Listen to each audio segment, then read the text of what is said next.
Hello all 11 of you, I'm Redkwan.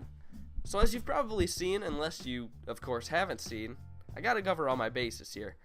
There have been some major issues with the video game industry recently.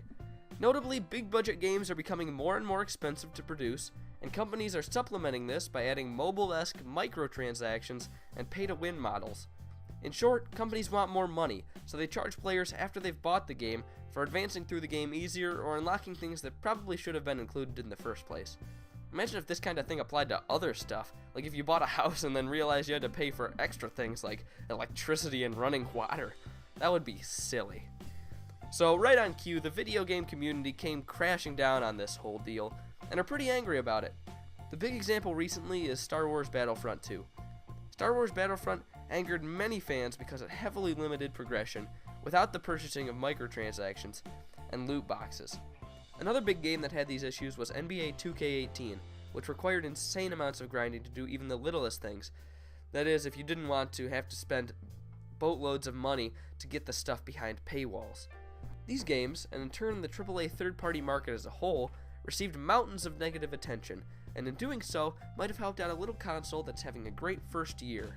Yes, these microtransaction debacles may only be making people mad at the companies directly involved, but it's hard to deny that these games will not also create a sour taste in people's mouths about the AAA publishing world as a whole.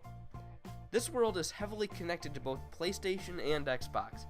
Nintendo, however, seeing as these problems were much smaller on their system, wasn't very wrapped up in this. Most of the games people think about on the Nintendo Switch are made by Nintendo. Most of the other games, at least at this point, and in the foreseeable future, are indie games.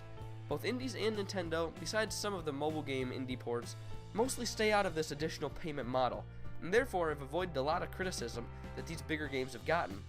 But not only has Nintendo avoided the issue, it could actually end up benefiting from it. Like I said in the last bit, like a minute ago? No? Okay then. Like I said, these games that have undergone scrutiny are not directly made or developed by Sony or Microsoft, but they are inherently tied to these games.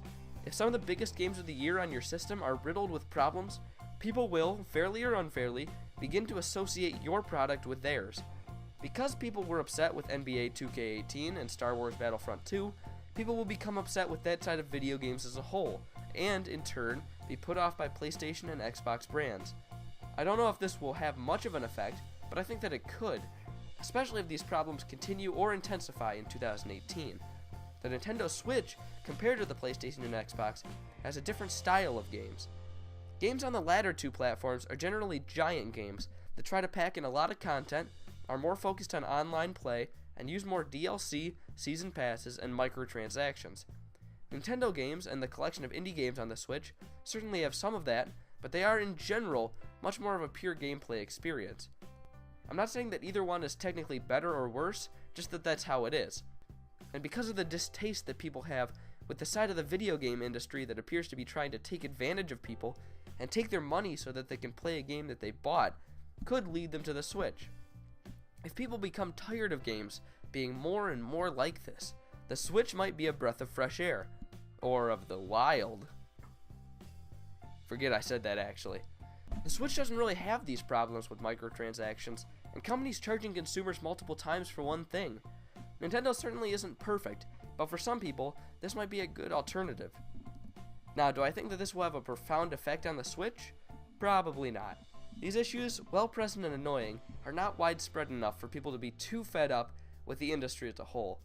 At this point, I think the amount of people who have had enough of these practices is limited, seeing as many games still don't implement these policies so drastically. However, as games become more and more expensive to produce, without the price of games moving, these microtransactions might possibly get even worse. I expect more and more games to start deploying these measures to try to earn some extra cash, and I don't see Nintendo or indies going down this route soon.